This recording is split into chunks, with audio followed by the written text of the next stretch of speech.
Welcome to our voyage through one of the most frightening instances in American history. We'll explore North Carolina's shadowy mountains today, where the quiet of the woods conceals mysteries that are beyond comprehension. Please let me know in the comments where you are watching before we start. Does anyone out there know the Appalachian Mountains? It was the winter of 1913. Snow was beginning to fall on the secluded communities of Madison County, North Carolina, producing a white blanket that disguised the pathways, in the space between the log cottages. Back then, the Appalachian region was a world away. Families lived far apart, isolated by miles of impenetrable forest and trails that disappeared under the towering pines. There were no telephones, no built roads. Communication depends on equestrian messengers and the goodwill of neighbors. Nora Whitaker was only 23 when her name became synonymous with horror in those mountains. Growing up in the foggy, hot spring valleys, she was the daughter of a midwife and a lumberjack. The small town was well known for its hot springs and the train that passed across the mountains. Nora was remembered by locals as a beautiful young woman with long brown hair and light eyes that seemed to mirror the perpetual mist of those elevations. But there was something about her that disturbed, a profound silence, a way of seeing that made many look away. The Whitaker family lived on a secluded property some 5 miles from the nearest village. The building was modest, composed of oak boards and a rusted metal roof that groaned in. Powerful winds. All around were trees, hundreds of ancient trees that created a continuous darkness even throughout the day. Nora's father, Samuel Whitaker, was notorious for his explosive temper and for drinking homemade whiskey until he passed out. Her mother, Martha, spent her days in silence, helping deliver babies to the local women, carrying a torn leather bag loaded with herbs and instruments no one liked to view up close. Nora has 2 younger brothers. Thomas, 17, worked alongside his father, chopping trees, while young Elizabeth, aged 9, still attended the temporary school at the Hot Springs Baptist Church. The dynamics within the family were peculiar. Neighbors reported rarely seeing them all together. When they did cross paths with a Whitaker family member on the trails, interactions were brief, almost nasty. Naturally, there were rumors. There are always rumors in locations where isolation turns every gesture into a story. It was in February of that year that everything began to alter. It was especially hard in the winter.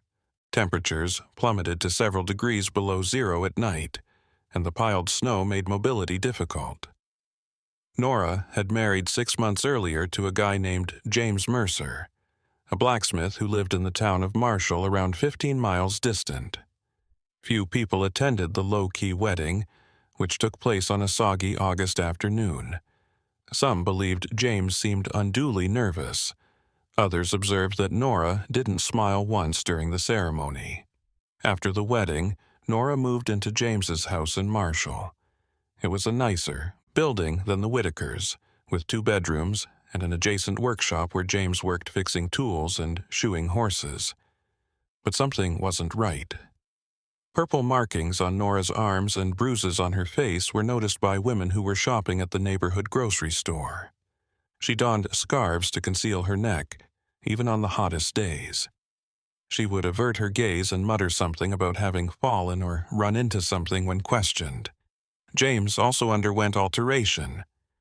The outgoing man who used to go to town hall gatherings turned into reclusive. He no longer went to church. His previously lively shop began attracting fewer and fewer clients. Some claimed to have heard screams emanating from the residents at night. Despite the snow-covered ground, others claimed to have seen Nora strolling down the road by herself while barefoot, but nobody intervened. What took place within a house was regarded as private at the time. The authorities didn't get involved in domestic disputes, and the community preferred to pretend nothing was happening. Then February arrived. It was a chilly, overcast Saturday morning on the 17th day of the month. Mr. Elijah Parsons, the grocer in Marshall, didn't see James Mercer coming to pick up his weekly supplies as usual. He thought that was unusual, but didn't think much of it. Only the next day, when the absence repeated and the shop remained closed, did concern arise. Elijah asked his son, an 18-year-old lad called Robert, to go to the Mercer residence to check on him. Robert rode down the snow-covered road, feeling the shivers penetrate into his bones. When he reached the site, he discovered something strange. The entrance door was ajar, swinging slightly in the breeze. No one was maintaining the fire since there was no smoke rising from the chimney. He summoned James. Silence. He summoned Nora. Nothing. With his heart racing, Robert got off and went to the door. What he found inside that house would impact the history of Madison County forever. For a few moments, Robert Parsons remained in the doorway, trying to take in what he was witnessing. The main room was in total disarray. Furniture had been toppled over. Broken crockery spilled on the wooden floor. Dark stains that appeared to have been dragged toward the back of the home. There was a strong smell in the air that he couldn't quite place. A blend of something metallic and something nasty that made his stomach churn. He called once again, but his voice was shaky and feeble. When Robert was younger, he had never seen a scene like this. Steering clear of the dark stains, he went a few more steps inside.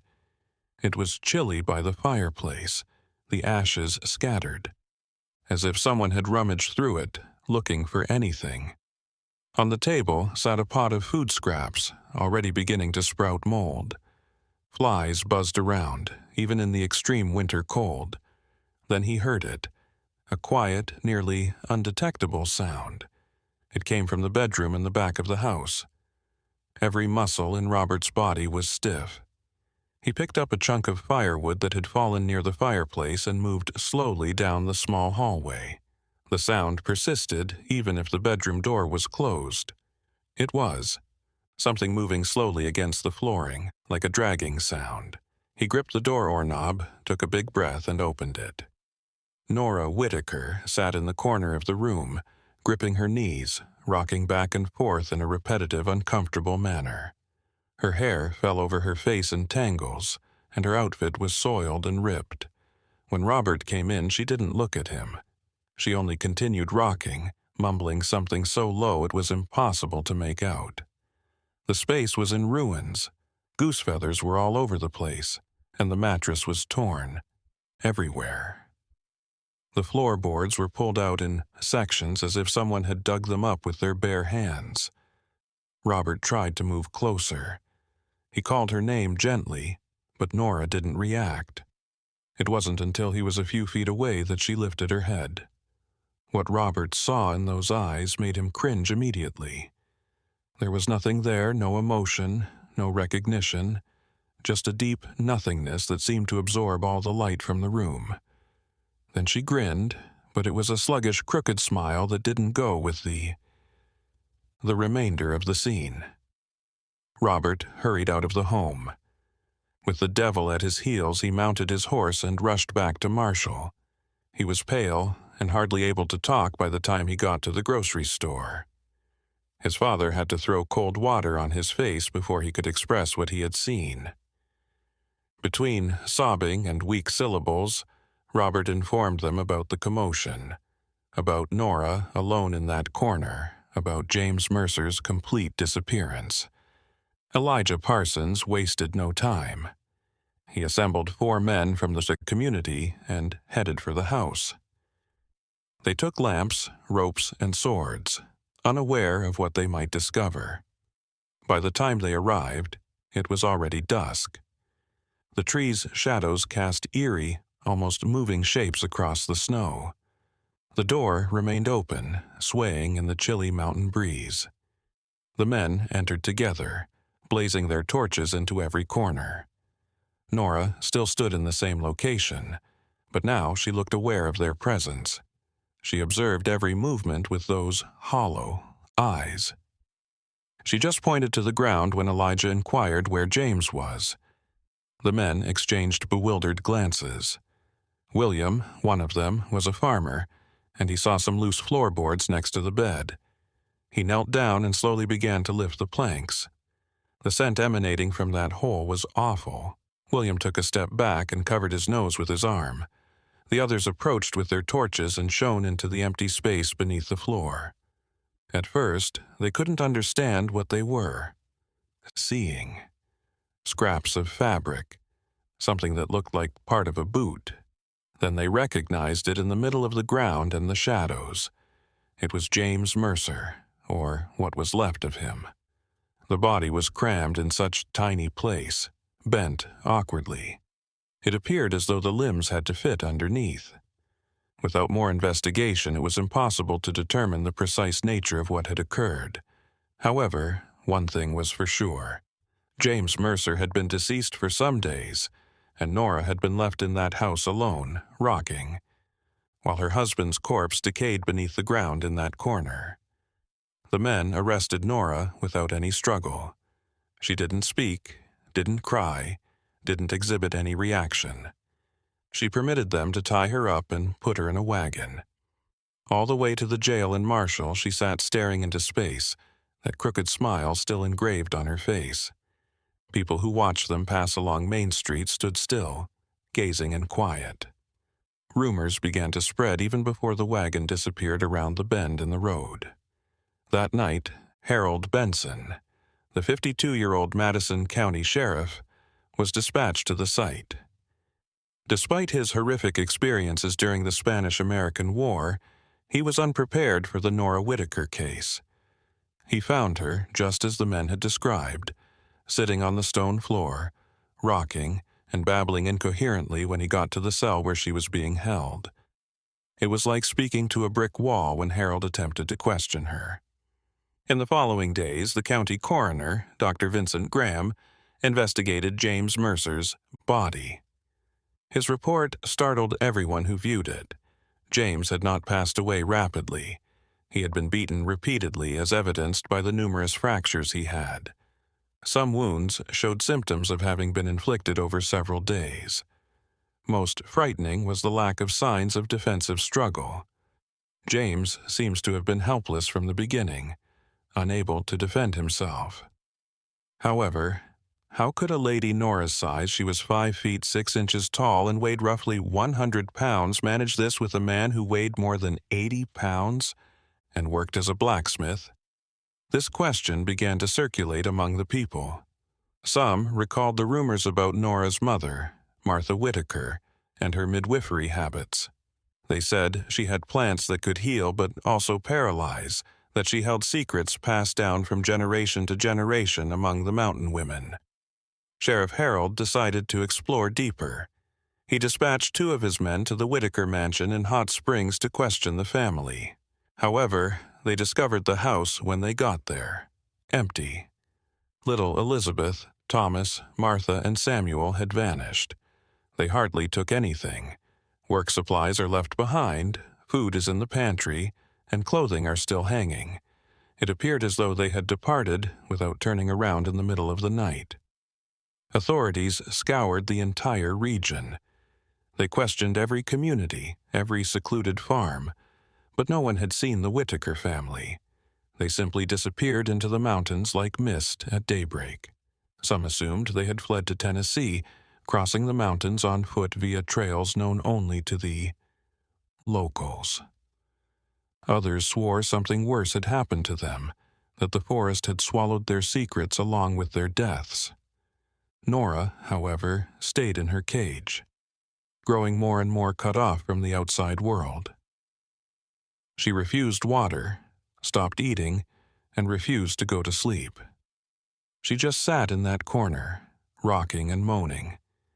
She spat it out when the prison doctor attempted to force-feed her. Her body had become weak in less than 2 weeks, with her pale skin revealing her bones. And then, on a March evening, something remarkable happened. In the early morning hours of March 22, 1913, the night guard at Marshall County Jail, a man called Peter Sullivan, noticed a sound emanating from Nora Whitaker's cell. It wasn't the continuous murmur he'd grown accustomed to. It was something different, a clear, articulate voice speaking in a regular tone. Peter got from the chair where he'd been asleep and strolled to the bars. What he witnessed left him absolutely astonished. Nora stood in the center of the cell, straight, her arms at her sides, her eyes once empty and lost, now glowed in the dim lamplight with an unsettling intensity. She was gazing directly at Peter, and for the first time in weeks, she seemed totally aware of where she was and her surroundings. Her voice had an odd timbre as she started talking, as though multiple voices were speaking through her simultaneously. Peter Sullivan would never forget the narrative she told him for the rest of his life. According to Nora, James Mercer was not the kind man that everyone believed he was. She remarked that from the first night of their marriage, he had displayed his true colors. The beatings began in the second week. The injuries the village women had noticed were simply the surface of something much worse. James would lock Nora indoors for days without food or water, simply to see her beg. He would burn her skin with hot irons from the workshop when she dared to dispute with him. He informed her she was his property, that he had paid her father Samuel for her with 3 horses and $50 in gold. Peter listened silently, caught between the terror of what was being spoken and the uncertainty of whether to accept it. But Nora persevered. She claimed that something inside of her cracked one January night when James was very aggressive. It wasn't a deliberate choice. It was as if someone else took possession of her body. She remembered bits, gripping something heavy, the sound of bones breaking, the sudden silence that followed. But the most troubling portion of the confession came afterward. Nora says she wasn't alone when it happened, that there were voices, directing her hands, offering directions, giving her a power not her own. Voices she'd known since childhood. Voices her mother Martha had conjured so many times in that lonely mountain cabin. Voices of the ancients, of those who came before, of those who inhabited these regions long before the humans arrived. Peter felt a cold run down his spine. He had heard tales of the Whitaker family's customs, of rites carried out in secret clearings, of Martha's unattainable healings, about stillborn children who came back to life when she whispered phrases in languages no one knew. But he'd always assumed these were merely the beliefs of ordinary country folk. He wasn't so sure now that he was staring at Nora in that jail. Nora then did something that chilled Peter's blood. She held up her hands and displayed them palms down.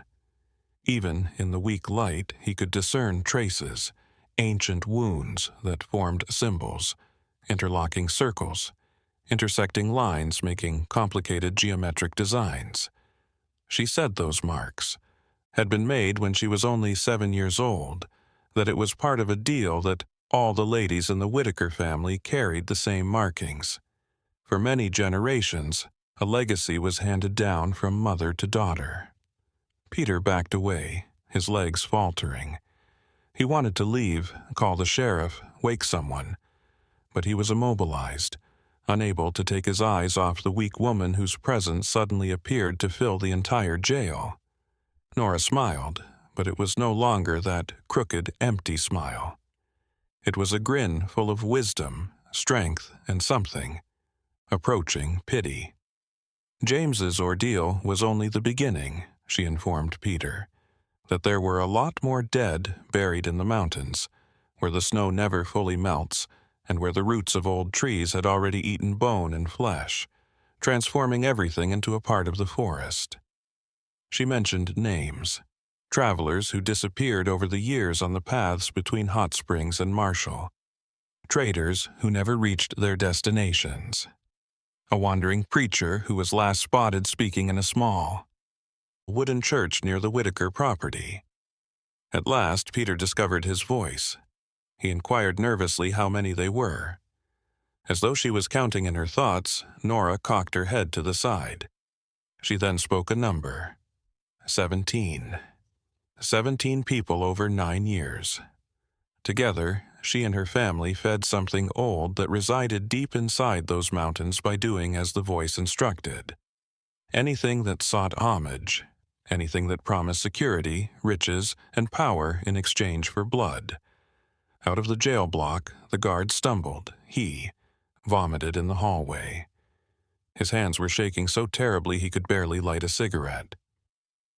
When Sheriff Harold arrived in the morning, Peter was sitting outside the jail, pallid as a ghost, unable to articulate entire words. It took Harold over an hour to coax the narrative from him, and even after hearing it, he found it hard to believe. But Harold Benson was not a man to disregard clues. He assembled a party of 12 guys, all armed, all experienced in the highlands. They carried shovels, ropes, crude maps of the terrain, and a notebook in which Peter had noted down the places. Like Nora had mentioned, the expedition headed off the next day on a foggy morning where the fog was so thick they could not see 10 feet distant. The first area they investigated was around 4 miles from the abandoned Whitaker farm. The majority of the sunshine was covered by the tall pine trees that encircled the small clearing. Pine needles that had gathered over the years coated the ground. Harold directed them to start digging at a specified area Nora had described. A big, triangular-shaped stone marked the place. They didn't need to delve deeply. Less than a meter below, they found human remains, half-decomposed bones, shreds of clothing that time had transformed into unidentifiable rags. After a brief examination, the accompanying medical examiner concluded that the remains had been there for at least 3 or 4 years. It was impossible to identify who they were without further inquiry. They proceeded to the second location, followed by the third. At each, the identical macabre discovery. Bodies at varying stages of decomposition, some reduced to skeletons, others still preserving mummified tissue from the persistent cold of the high altitudes. At the 5th spot, they found something that made even the toughest men in the group cringe. It was the body of a kid, a girl, judging by the shreds of her clothes. When she passed away, she could not have been older than 10 or 12. Madison County was rocked by the news. Newspapers from larger cities like Asheville dispatched reporters. The Nora Whitaker case moved from being a local issue to making news across North Carolina. Curious and morbid, people started traveling from great distances to meet the woman who had admitted to taking part in ritual killings in the highlands. Sheriff Harold was under tremendous strain. State authorities got involved. A special prosecutor was assigned to the case. They sought answers. Justice was what they want. But above all, they wanted to find the rest of the Whitaker family. Because if Nora was telling the truth, and there were actually 17 casualties. Moreover, there were yet a number of bodies to locate and, more crucially, to comprehend what was actually taking place in those mountains. Search teams were organized. Dozens of men explored the area for weeks, following every lead, checking every odd clearing, digging in places that seemed marked in some way. They uncovered 5 additional bodies. This raised the total to 10 identified victims, but the other 7 were never located, and the Whitaker family remained missing, as if the earth itself had ingested them. Nora went back to being quiet, aloof, and rocking in that corner of the cell after that confessional night. They attempted to get her to talk again, but she wouldn't react. The doctor who checked her indicated she was in a condition of serious, perhaps irreversible shock. There was debate about whether she was mentally competent to stand trial. Some attorneys contended that she couldn't be held accountable because she was insane. Others said the confession was sufficient proof of consciousness. Meanwhile, something. In Marshall, strange things started to happen. The initial incidents were insignificant enough to be disregarded. On the Thompson farm, a dairy cow was discovered dead for no apparent reason. The blacksmith who took over James Mercer's shop began hearing knocking from beneath the floor, always in the same rhythm, always at midnight. The grocer's wife woke 3 nights in a row with the sensation that someone was sitting on the edge of her bed, watching her sleep. But when she lit the lamp, no one was there. The residents of Marshall began to whisper. They said Nora's presence in jail was attracting something, that the ancient things she and her family served were searching for her. The Baptist church pastor organized prayer vigils, but the strange events continued. Children began having identical nightmares. They dreamed of a woman with long hair walking the town streets, entering homes, touching people while they slept. When they woke, they had red marks on their skin, like minor burns. But these faded before dawn. Sheriff Harold tried to maintain order, but even he began to feel the weight of the situation. His own daughter, an 8-year-old girl named Sarah, woke up one night screaming. When Harold ran to her room, he found her pointing to the window. She swore she saw a woman outside floating a few feet above the ground, making gestures with her hands as if weaving something invisible in the air. Harold looked out the window, but saw nothing but darkness and the snow that was beginning to fall again. On April 12th, exactly 52 days after the discovery of James Mercer's body, something happened that would completely change the course of the investigation. A hunter named Thomas Edison, no relation to the famous inventor, was hiking the high mountain trails more than 15 miles from Marshall when he came across a cabin he was certain he'd never seen before.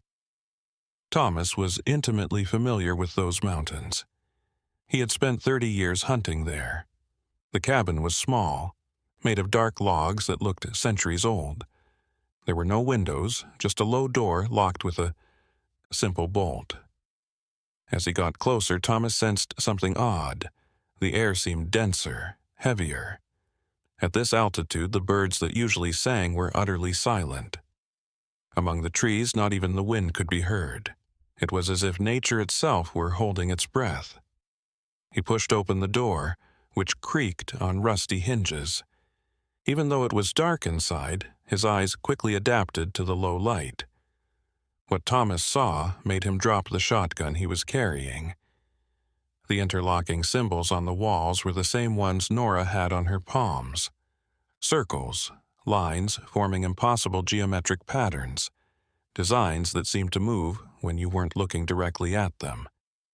In the center of the hut stood a makeshift altar, a flat stone on wooden pegs, and on top of that, stone objects. Many objects. Thomas forced himself inside. On the altar lay clothing, scraps of fabric he recognized as belonging to the missing travelers. A gold pocket watch that belonged to a cloth merchant who disappeared 4 years ago. The name of the traveling pastor is inscribed on a little Bible. Cover. Red thread is used to tie various colored hair strands together. And a doll in the middle of it all. But it was no ordinary doll. It was made of twisted branches tied with animal sinew, dressed in scraps of human clothing, and it had real hair sewn onto what would be its head. Long brown hair like Nora Whitaker's. Thomas picked up the doll with trembling hands. It was too heavy for its size. He noticed something carved into the wood on its back when he turned it over. Words in a language he didn't recognize, odd vowels and non-English consonants. After tucking the toy into his coat, he bolted from the cabin. He didn't stop till he reached Marshall, already in the middle of night, panting and wide-eyed with panic. Sheriff Harold studied the doll by the lamplight in his office. He phoned the coroner, the prosecutor, and even the church pastor. No one could explain what it was. None of the people in attendance knew the language that was etched. The pastor speculated that there might be some distorted version of Latin mingled with indigenous dialects, but he wasn't sure. What everyone agreed on was that it had a purpose, and that purpose was likely tied to Nora. They made the decision to present the item to her. The next morning, Harold, followed by the prosecutor and the doctor, went down to Nora's cell. She was in the usual corner, rocking softly, her eyes locked on some faraway location. Through the bars, Harold displayed the doll. The reaction was swift and terrible. Nora stopped, rocking. Her body went utterly rigid. She slowly turned her head toward the doll and her eyes widened. She displayed emotion for the first time in weeks, but it wasn't surprise or terror. She was nearly unidentifiable due to the distortion of her face caused by a deep, primordial hatred. She hurled herself at the bars with a ferocity that seemed inconceivable for someone in her fragile state. The iron bars vibrated from the force of the hit. Nora let out a scream. They weren't English. It was the same language. Imprinted on the doll, guttural noises, phrases that irritate the ears of those listening. The physician flinched away. The prosecutor made the sign of the cross. Harold tried to keep his cool by holding the doll closer, but even he was tempted to run. Although the moment was brief, less than 2 minutes, it seemed to go on forever. Then, as soon as it began, Nora stopped. She went back to the cell's corner, lay motionless, and curled into a fetal posture. However, she was now shedding quiet tears. Down her grimy cheeks. After putting the doll away, Harold and the other guys exited the jail. None of them spoke for several minutes. They were all absorbing what they had just witnessed. The prosecutor, a realistic man called Richard Ashford, advised they seek out experts, someone versed with old religions and occult rituals, perhaps a university professor of anthropology or history. Harold agreed and dispatched telegrams to the University of North Carolina at Chapel Hill and other academic institutions. The answer arrived. 3 days later, a professor named Dr. Edmund Thatcher, an expert in Appalachian Native American cultures, was willing to fly to Marshall to examine the symbols and the doll. He arrived on a rainy April afternoon, a slender man in his early 40s, wearing round glasses and carrying a leather briefcase loaded with books and notebooks. Harold led him straight to the office, where the doll was kept in a locked box. For hours, Dr. Thatcher studied the item. He took notes, reviewed his books, compared the symbols with the examples that he had given. His expression was serious, almost solemn, when he looked up at last. He claimed the doll was very old, not in the sense of having been constructed long ago, but in the sense that it symbolized activities that before European colonization, practices that the earliest people of these mountains practiced, practices that have never been fully forgotten. He added that among some tribes that inhabited the Appalachian Mountains before the introduction of immigrants, there were traditions of spiritual connectedness. It was thought that via precise rites, a person might link their life energy to an object. This object then functioned as an anchor. The person was shielded from some types of damage as long as the object was present. But it also meant that whoever possessed the thing controlled portions of that person's life. Dr. Thatcher believed the doll was precisely that, an anchor for Nora Whitaker, probably produced by her mother Martha when Nora was still a kid during the rite that put the markings on her hands. This would provide a great deal of explanation. The extraordinary strength she displayed when battling James Mercer, her survival after weeks without appropriate diet, and perhaps the link she maintained with the presences that frightened Marshall. The lecturer recommended something that surprised everyone present. He stated they could kill Nora, but they would probably free her if they destroyed the doll. The bond was so profound that breaking the bond could give a deadly shock. It was a risk, a dreadful gamble. That meant keeping Nora confined in her current state, potentially forever. Destroying it might free her, but it could also be a death sentence. Harold faced the most difficult decision of his career. He spoke with the pastor, the doctor, and the prosecutor.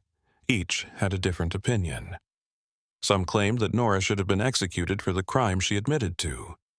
Others claimed that she was under the grip of forces she didn't completely comprehend, making her both a victim and a culprit. For days, the argument raged.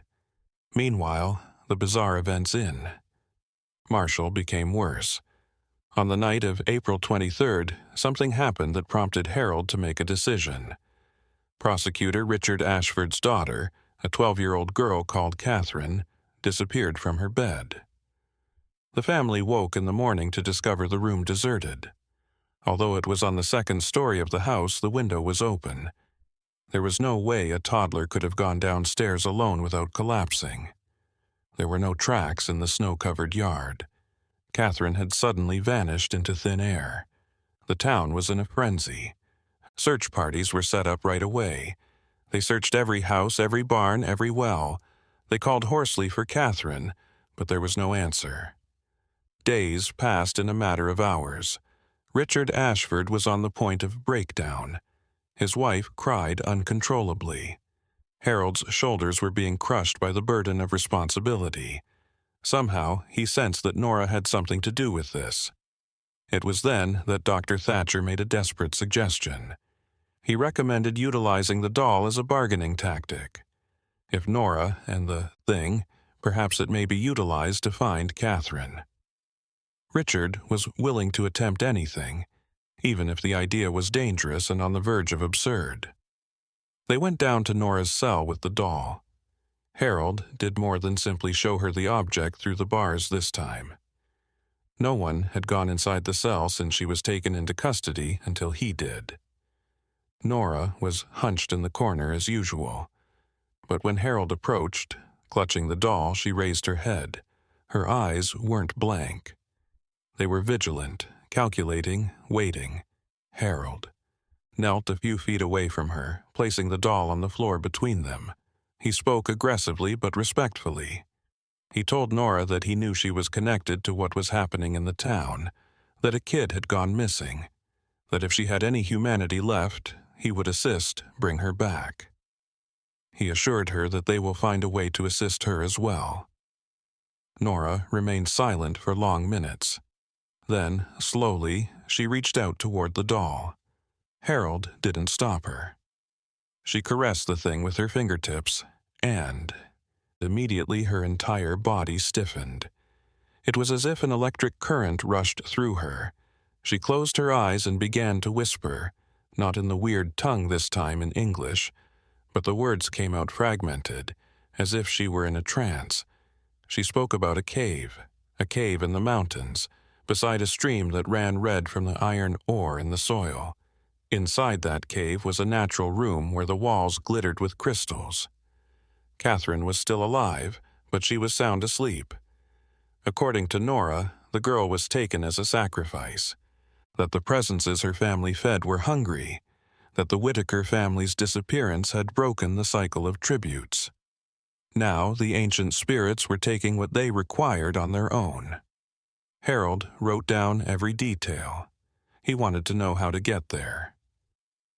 Nora described the journey with astonishing detail. A trail that departed north of Marshall, proceeded 5 miles into the forest, passed the creek 3 times and finished on a steep slope where the cave entrance was hidden by a curtain of ancient roots. She said they needed to hurry. That Catherine only had till sunset. It would be too late after that. Harold assembled 10 men, including Prosecutor Richard. They brought whatever they could quickly gather, including firearms, ropes, and flashlights. As instructed by Nora, they promptly set out. The path was just as she had described. After hours of grueling walking through the dark, damp jungle, they located the creek.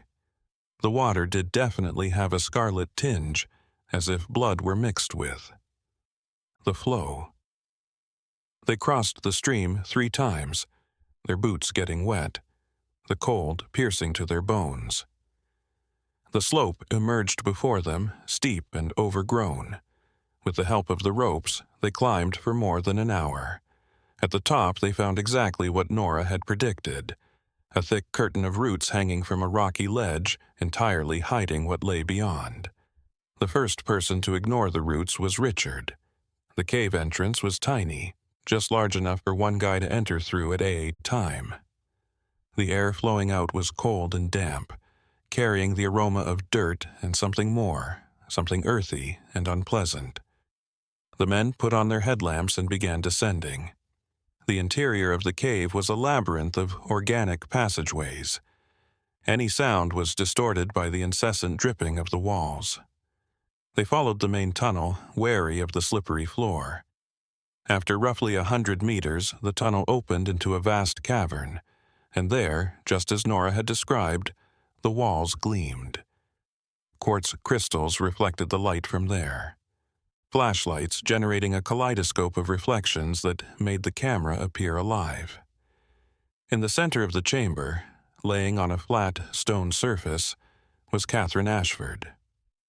The nightgown she had worn to bed was still on her. Her feet were naked and dusty. Her hair created a golden halo around her head. She didn't wake up when called, although she seemed to be sleeping well and breathing gently. Richard went to his daughter, picking her up, crying her name. The other men surrounding the stone, blazing their lights into every corner of the chamber, seeking for any hazard. But there was nothing. No animals, no humans, just the sound of trickling water and the ethereal brightness of the crystals. Catherine did not react when Richard tried to rouse her by giving her a gentle shake and splattering water on her face. Dr. Vincent Graham, the attending physician, gave Catherine a cursory examination. Her pulse was steady but feeble. She had a low body temperature. He couldn't pinpoint what was keeping her unconscious. There were no signs of injury, no suspicious marks. It was as if she simply didn't want to wake up or couldn't. They resolved to get her out of there immediately. Richard cradled his daughter in his arms the entire way back, unwilling to let any other man hold her. It was getting close to night when they eventually made it out of the woods and arrived at Marshall. They carried Catherine immediately to the doctor's residence where he had the equipment to thoroughly examine her. For 2 whole days, Catherine was unconscious. Her mother never abandoned her. Bedside. The doctor tried every treatment he knew, but nothing worked. It was as if the girl's consciousness was stranded somewhere far away, unable to return. On the 3rd day, in despair, Harold had an idea. What if the answer lied with Nora again? He returned to the prison with the doll. This time, his approach was different. He didn't ask, he insisted. He told Nora that she had fulfilled part of their agreement by pointing out where Catherine was. Now she needed to accomplish the work. She needed to bring the girl back. Nora glanced at him with those eyes that seemed to store centuries of knowledge and pain. Then, surprise, he consented. But on one condition, she wanted to see the doll destroyed. She wanted to be free, no matter what happened to her.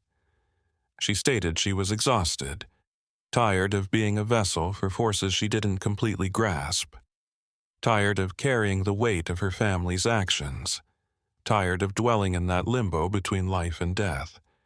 If aiding Catherine meant the end, she embraced that fate. Harold gazed at Prosecutor Richard, who stood behind him. The 2 men stared at each other for several long seconds. Richard, thinking about his unconscious daughter, nodded. He was willing to accept the chance. Harold took a deep breath and agreed to Nora's requirements. But before destroying the doll, Nora had to do something. They took her to Dr. Graham's residence, where Catherine still remained unmoving. It was a bizarre procession. Nora, chained, flanked by 2 armed guards, strolled through the streets of Marshall while neighbors gathered at windows and entrances, watching in silence. Some made the sign of the cross. Others spat on the ground as she passed. Children hid behind their mothers, afraid. When they got at the doctor's residence, Nora was led to Catherine's chamber. The girl's mother began to object, but Richard pulled her back, offering reassurance. Nora approached the bed. The chains jingled with each stride. She looked at Catherine for a long period, then extended out her hands, exposing the palms imprinted with those symbols. She placed her hands on Catherine's forehead and began to whisper, words in that odd, archaic tongue. The air in the room seemed to get thicker. The candle flames fluttered without breeze. Harold felt the hairs on the back of his neck stand on edge. Nora's whisper swelled in intensity, nearly a chant. Her hands gleamed with a faint bluish light that emanated from no visible source. Then Catherine opened her eyes. Catherine opened her eyes and drew a long breath as someone coming from underwater. After holding their breath for too long, her entire body shook once forcefully, and then she looked around dazed. Her gaze reached her mother's face first, then her father's, and eventually settled on Nora. The girl didn't scream. She showed no fear. She simply stared at the bound woman with an expression way too aged for a 12-year-old. Catherine's mother threw herself over her daughter, clutching her tightly, crying with relief. Richard held them both, unable to keep back his own sobs. Dr. Graham swiftly checked Catherine, checking her pulse, her reflexes, her respiration. Everything appeared normal. It was as if she had simply awakened from a deep, natural sleep. But everyone in the room realized there was nothing normal about what had just happened. Nora backed backward, her legs faltering. The guards caught her before she fell. She was pale, sweating cold, breathing heavily. The exertion of the rite had exhausted what little vitality she had left. Harold had her hauled back to the jail, but before departing, Nora turned to Richard and said merely 3 words. "Keep your pledge." That night, Harold, Richard, and Dr. Thatcher gathered in the sheriff's office. The doll lay on the table, lighted by the yellow glare of the lamp. The 3 men regarded it as if it were a snake poised to attack. Thatcher renewed his threats. Destroying the doll could kill Nora, or it could free her. There was no way to tell for sure. The decision has to be made. Richard was the one who broke the stillness. According to him, Nora had fulfilled her role. She had saved Catherine when she wasn't compelled to do anything. She deserved her independence, even if that freedom came in the shape of death. Harold agreed. Thatcher simply nodded, realizing that there were elements at play here beyond scholarly knowledge. They planned to do it at daybreak the next day. They wanted Nora to be aware so she could be ready. Harold walked to the cell and informed her of the choice. When Nora heard the news, she showed no signs of emotion. She asked only for one thing, so when the time came, she could hold the doll, that the end would come while she was attached to what had been her lifetime anchor. Harold assured it would be so. The dawn of April 28, 1913, arrived cold and overcast. A deep fog enveloped the streets of Marshall, turning every building into vague shadows. Harold, Richard, Thatcher, and the church pastor gathered in Nora's cell. She sat in the center of the space, no longer in the corner where she had spent weeks. Her back was straight. She exuded a nobility that had never been present before. Harold opened the cell and entered, holding the doll. He knelt before Nora and placed the toy in her hands. She clutched it gently, as if it was something priceless. Her fingertips traced the tangled branches, caressed the sewn strands of hair, traced the etched phrases that she herself couldn't understand, but somehow knew. She turned to face Harold and said, "Thank you," in a whisper. Then she closed her eyes. Harold went away, exiting the cell. Thatcher held a torch. The strategy was simple. As Nora held the doll, they would toss the torch into the jail and light it on fire. The fire would consume the doll and thereby sever the relationship. What transpired after that was in the hands of forces neither of them understood. The preacher began to pray. His comments resonated in the wet cell corridor. Thatcher brought the torch closer to the bars. Shadows appeared to have a life of their own as the fire danced. Harold nodded. It was time. The torch was thrown through the bars by Thatcher. It hit the stone floor, inches away from the doll and Nora.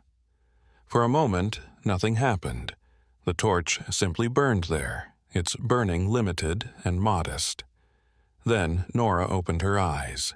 She hoisted the doll above her head and plunged it into the flames. The impact was terrible and happened instantly. The doll didn't merely catch fire.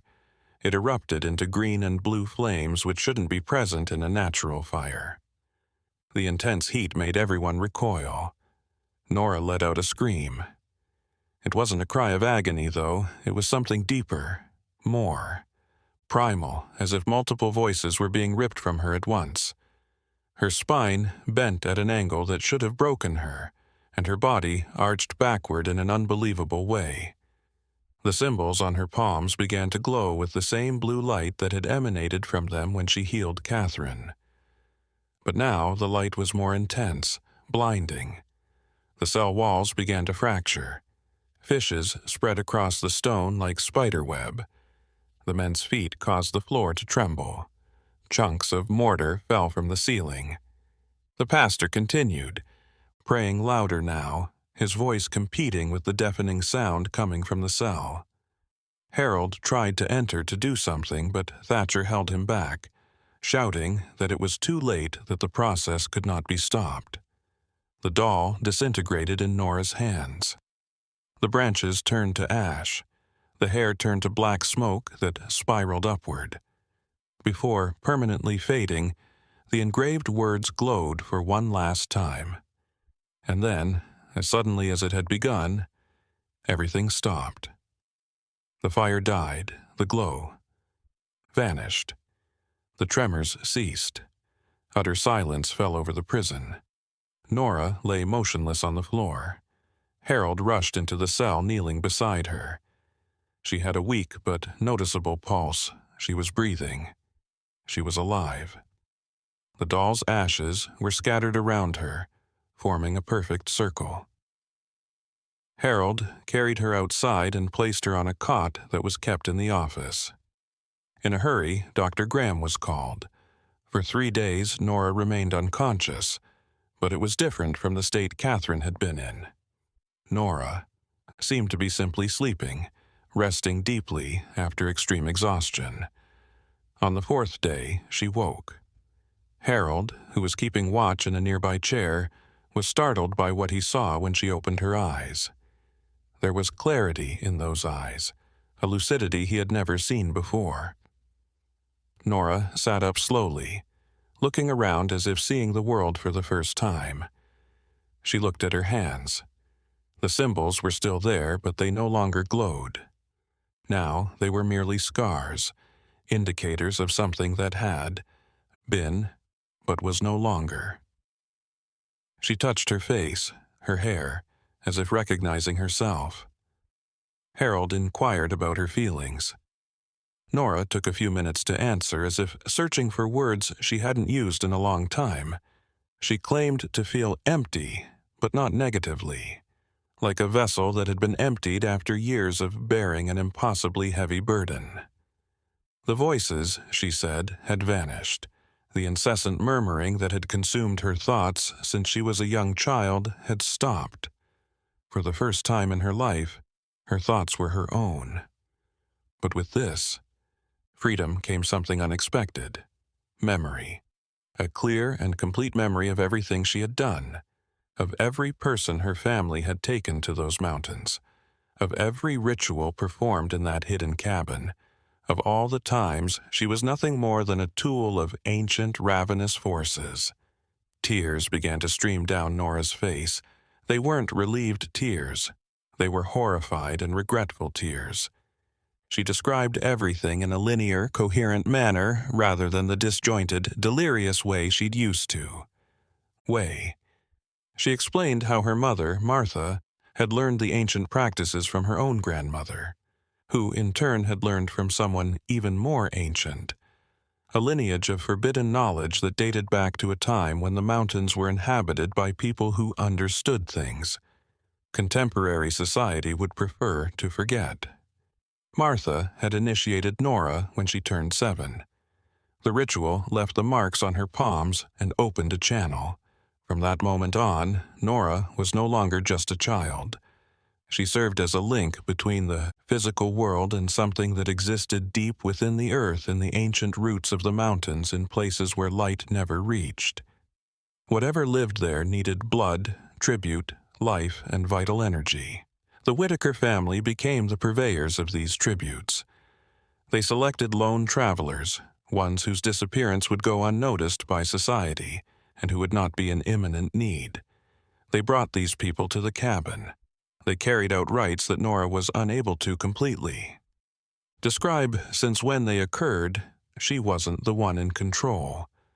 The creatures took over using her body, her hands, her voice.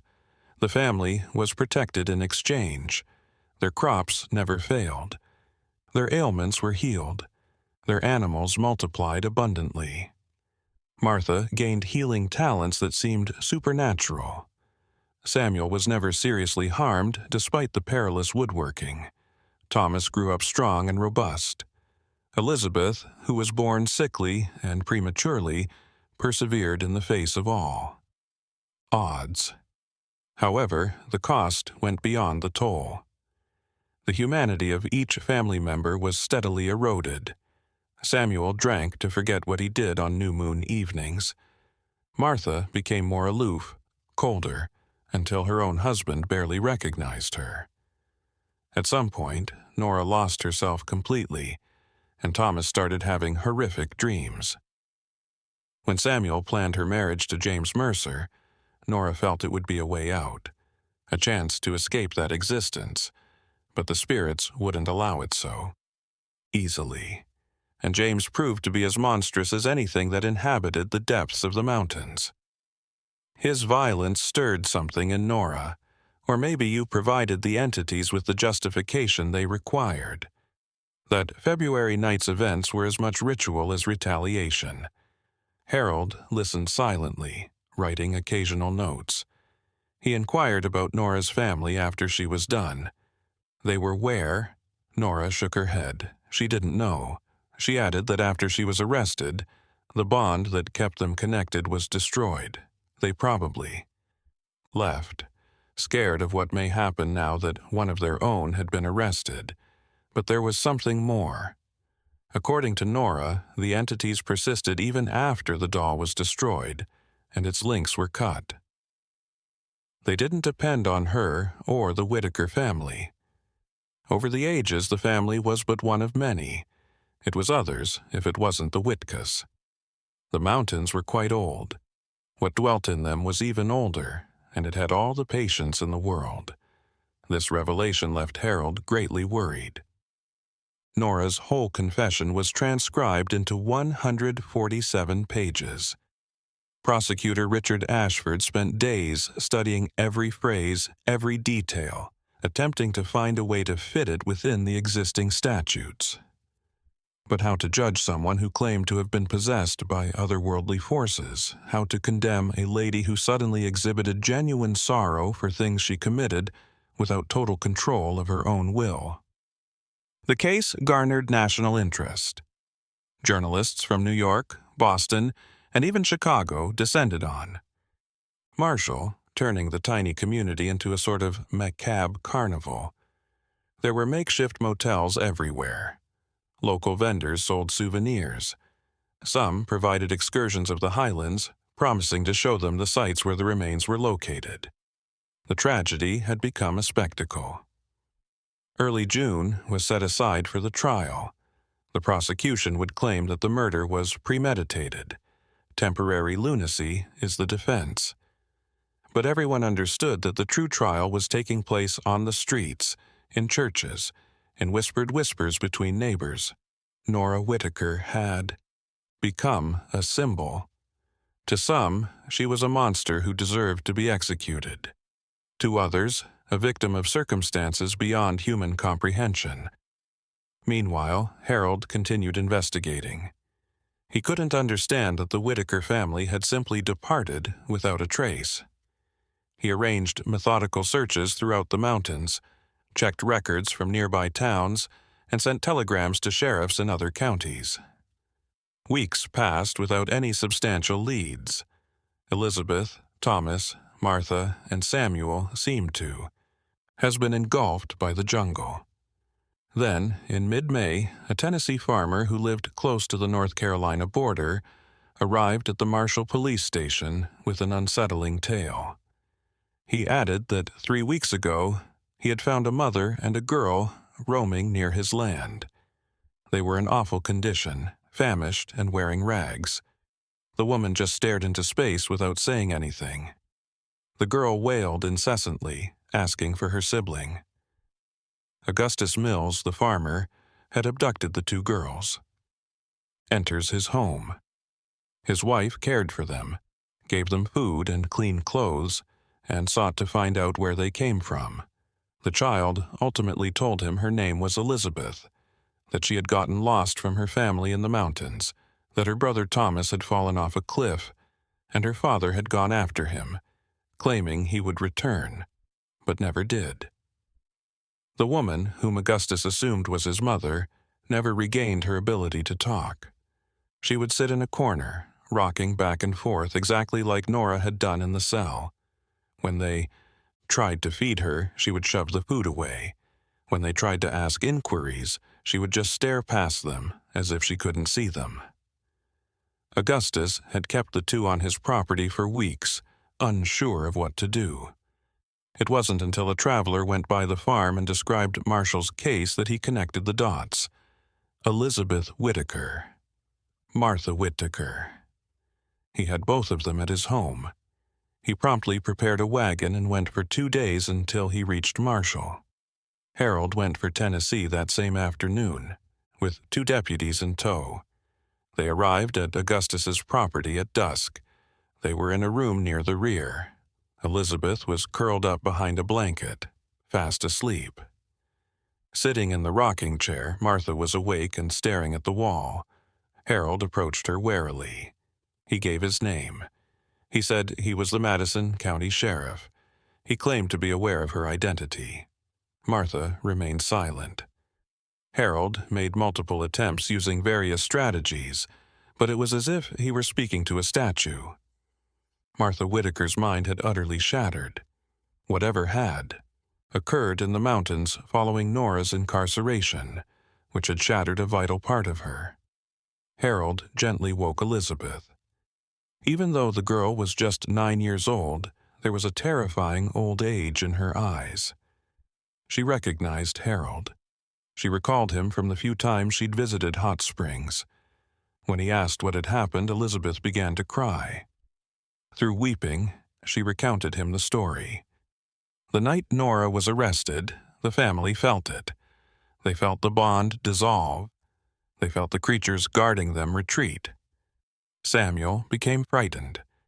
According to him, they needed to evacuate immediately, that without protection they were vulnerable.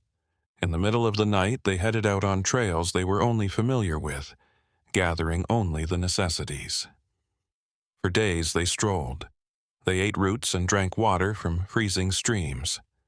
Martha began to act abnormally after barely 2 days. She stopped talking and just followed the others mechanically. Samuel got increasingly apprehensive, frequently looking behind as if he were being pursued. Thomas made an effort to keep his cool while taking care of Elizabeth. It was on the 6th day that it happened. Samuel abruptly stopped as they were across a steep wall. He started laughing, a loud, hysterical laugh that reverberated off the rocks as he glanced up at the sky, which was growing darker with storm clouds. He stated there was no use in running, that they had struck a covenant, that the entities would never let them go. Then Samuel ran near the brink of the cliff. Thomas shouted and went after his father, trying to hold him. The 2 wrestled for a few seconds on the brink. Elizabeth watched in terror, unable to move. Martha did not move or react. Then both Samuel and Thomas fell. Their screams were muffled by the wind as they simply vanished over the edge. Elizabeth hurried to the edge and gazed down. It was a drop of over 50 meters. Nobody could have survived that fall.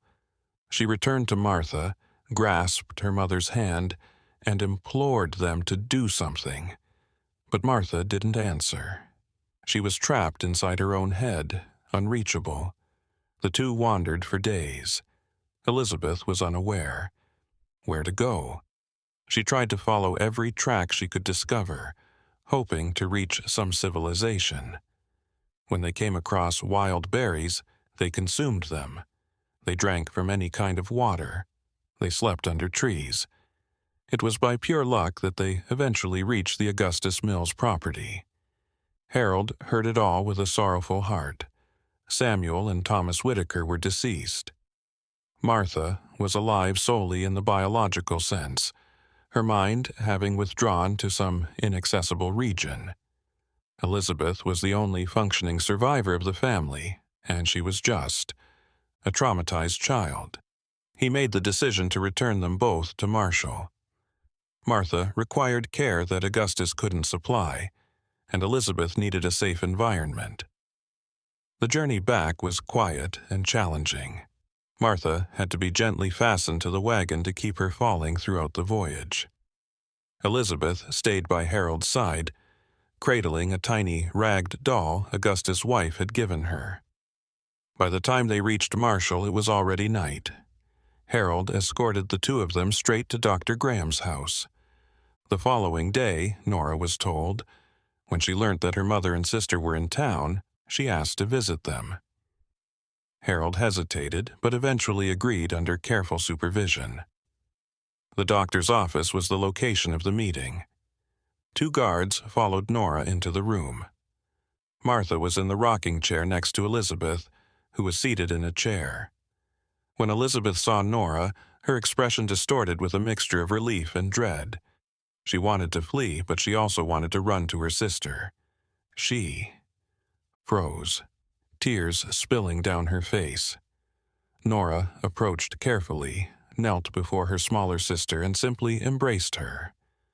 Elizabeth slumped, screaming convulsively, clinging to Nora as if she were about to drown. Nora looked at Martha. Her mother didn't acknowledge her. She stared into space while rocking in her chair.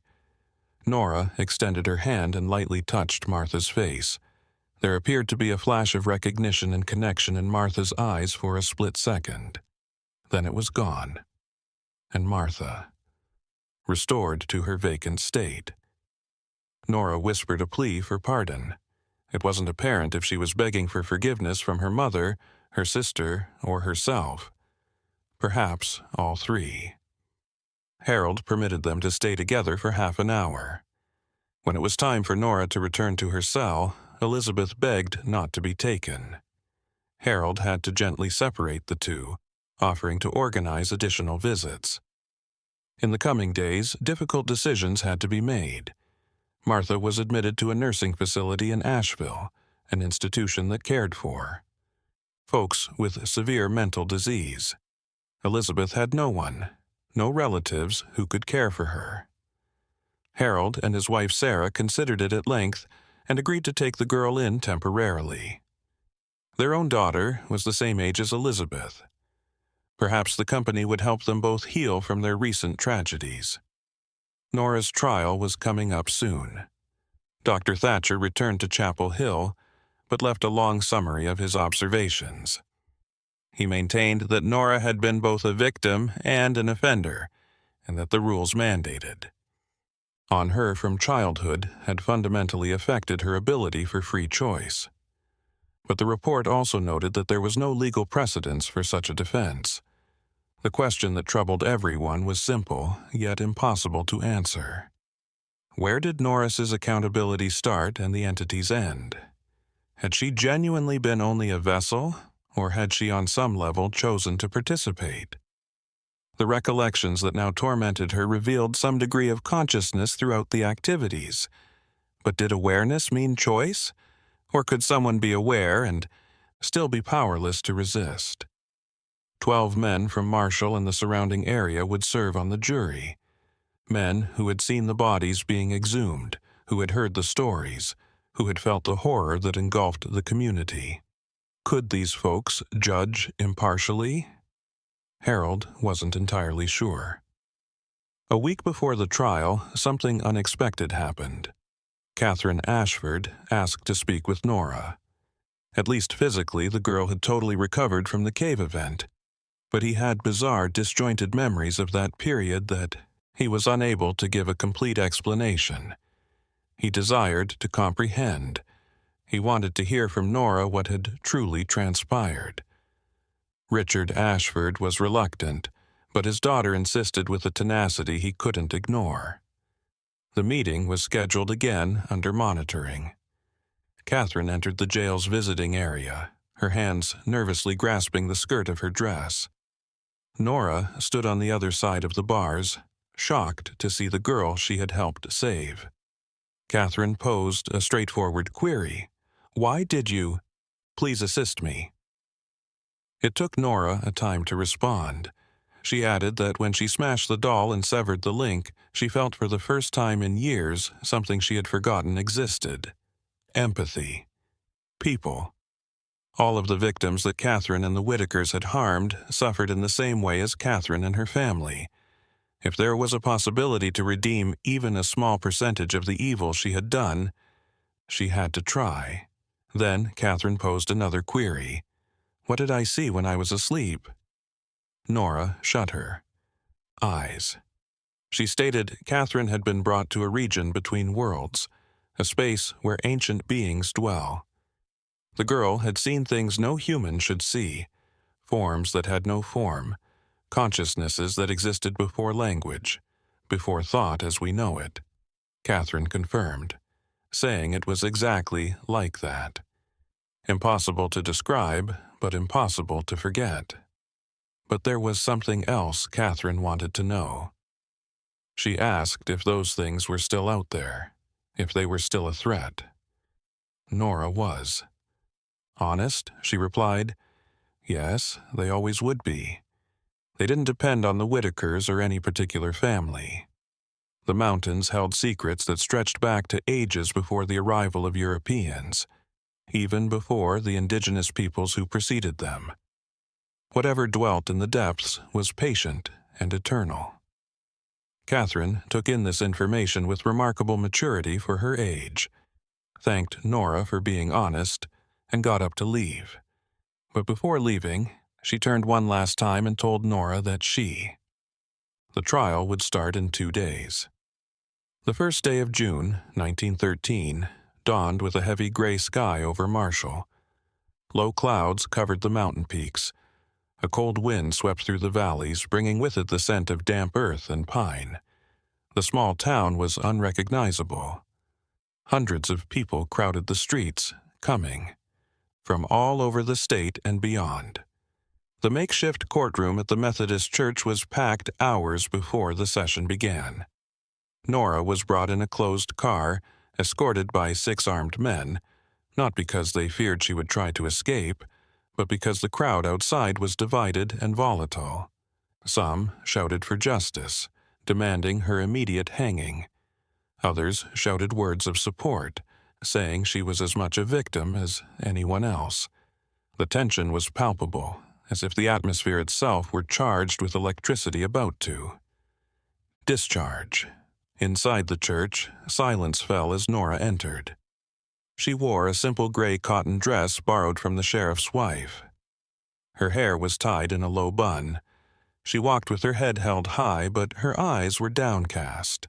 She sat next to her attorney, a man named Jonathan Pierce, who had come from Asheville specifically for this case. The judge was a 63-year-old man named Henry Morrison, known for his strictness, but also for his fairness. He banged his gavel, and the session began.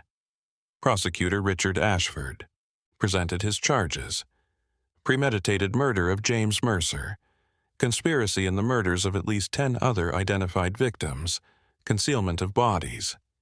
The charges were serious enough to warrant the death penalty. The defense attorney argued temporary insanity caused by prolonged trauma and psychological manipulation since childhood. He presented Dr. Thatcher's report. He called witnesses who spoke about James Mercer's violent nature, Nora's bruises, and the conditions in which she lived. He called Dr. Graham too. The trial lasted 4 full days, with witness after witness taking the stand. Elijah Parsons described what he discovered in James's home. Peter Sullivan, the night watchman, related Nora's unsettling confession that morning. Dr. Vincent Graham explained the medical findings in plain language. Augustus Mills discussed Martha and Elizabeth's condition when he found them, but the moment everyone had been waiting for arrived on the afternoon of the 3rd day. Nora would be called to testify. The silence that fell over the church when she stood was absolute. Every person present held their breath. Nora walked to the platform with slow but steady steps. She placed her hand on the Bible and swore to tell the truth. Jonathan Pierce conducted the initial interrogation carefully. He guided her through her childhood, the rituals, the forced marriage, and James's violence. Nora answered each question clearly without. During the cross-examination, Richard Ashford, a Fairman, who was also a prosecutor performing his duties, pressed Nora with challenging questions. If she was being controlled, how did she explain her moments of lucidity? If she had no choice, why hadn't she asked for help? She admitted to killing James and to participating in other crimes with her family, but she also explained the nature of her participation, the lack of real control over her actions during the rituals. Help sooner? How could he be sure he wasn't simply using the entity story as a convenient excuse? Nora didn't shy away from the questions. She acknowledged that she didn't have satisfactory answers to all of them. She said the line between being controlled and participating voluntarily had become so blurred over the years that she herself could no longer distinguish it. That perhaps there were times when I could have resisted more, but the fear and indoctrination were so deep that resistance seemed impossible, that he wasn't pleading for forgiveness, just understanding. But then something extraordinary happened. Catherine Ashford got up in the middle of the hearing. Her father attempted to put her down, but she resisted and made her way to the front of the church. Judge Morrison began to object, but the 12-year-old's resolve caused him to pause. Catherine asked permission to speak, and after a moment of hesitation, the judge gave it. Turning to the jury, Catherine spoke in a young but unwavering conviction that she had been to the place between worlds, that she had seen the things that dwelt in the depths, that no human being exposed to that could emerge unscathed. She said Nora had the courage to break the bond, even though she knew she might die in the process, that she had used the last sparks of that terrible connection to save her when she had no obligation to do so. Catherine looked directly at the jury and said something that would echo for generations in that community. She said that if they sentenced Nora to death, they would be killing the only person who had been strong enough to break a cycle of horror that had lasted centuries. That they would be telling future victims of manipulation and abuse that there was no redemption possible, no matter how sincere their repentance. Catherine's father was pale. Other audience members wept openly. Judge Morrison cleared his throat, clearly moved, and thanked Catherine for her words. He then declared a recess until the next day for closing arguments. That night, the city of Marshall seemed to be holding its breath. Conversations were taking place everywhere, in taverns, in homes, on the streets. People debated, argued, and reflected. Some changed their minds after hearing Catherine. Others remained convinced that justice demanded maximum punishment. Harold Benson didn't sleep that night. He sat in his office, staring out the window at the dark mountains, thinking about everything he had witnessed in the past few months. The 4th and final day of the trial arrived. Closing arguments were presented. Richard Ashford argued passionately that the law needed to be respected, that allowing a motion to replace justice was dangerous. Jonathan Pierce argued that true justice needed to consider context, that punishing without understanding was revenge, not justice. The jury retired for deliberation at noon. The hours that followed were the longest Marshall had ever experienced. People lingered in the church and on the surrounding streets waiting. Elizabeth Whitaker sat with Sheriff Harold's family. She held the hand of his daughter, Sarah. Both girls, bound together by traumas no one their age should have to endure. It took 7 hours of deliberation.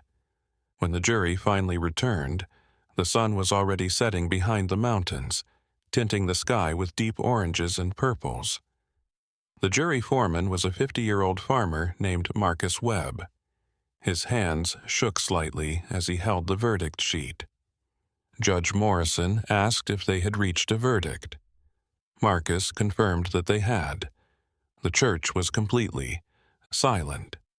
Even the small children seemed to understand the gravity of the moment.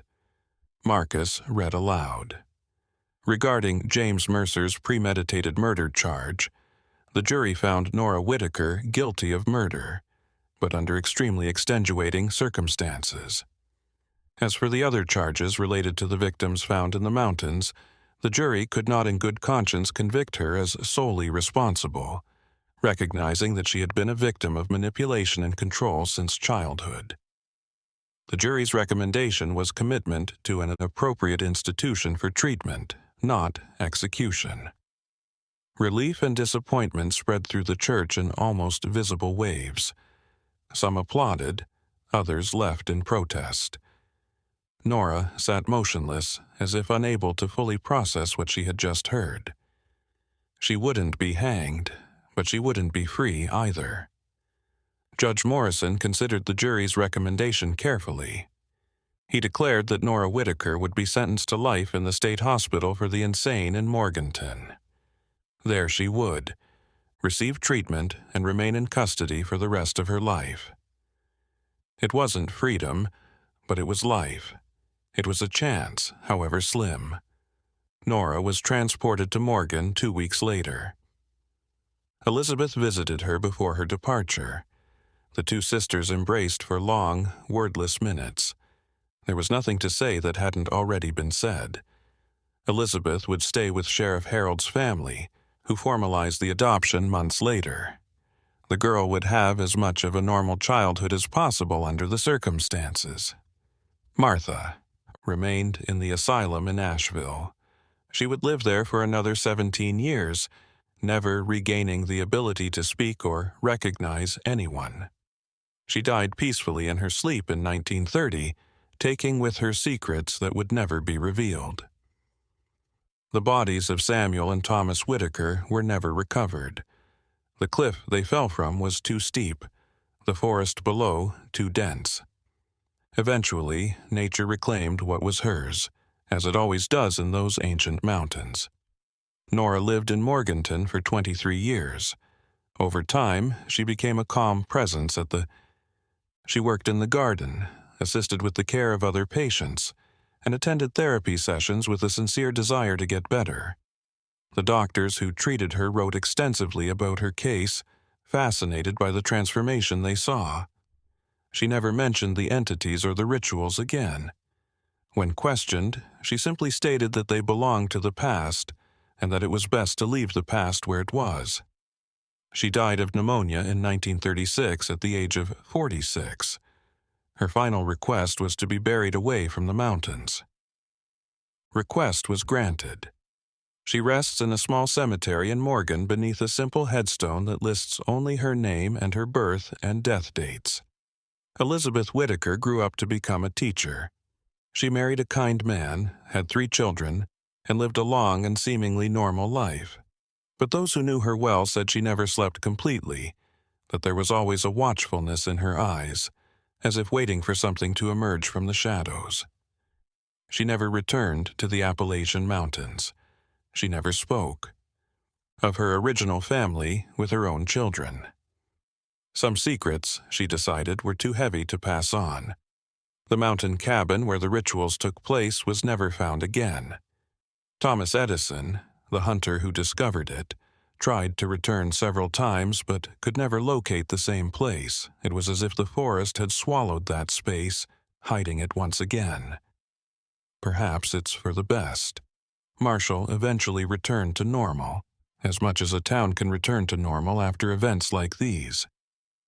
The stories endured, of course. They became local legends. Parents told softened versions to their children on winter nights. Tourists occasionally showed up searching for the sites where the bodies were found. But as the decades passed, truth and fiction blurred until they became indistinguishable. The Nora Whitaker case remains in the Madison County Archives to this day. Documents yellowed with age, faded photographs, testimonies transcribed in ancient handwriting. Historians occasionally revisit it, trying to understand what really happened that winter of 1913. But the more one learns about it, the more questions come up, some of which have no satisfactory answers. The mountains still exist, silent and ancient, guarding their secrets in the depths where light cannot reach. Hunters still occasionally get lost on those trails.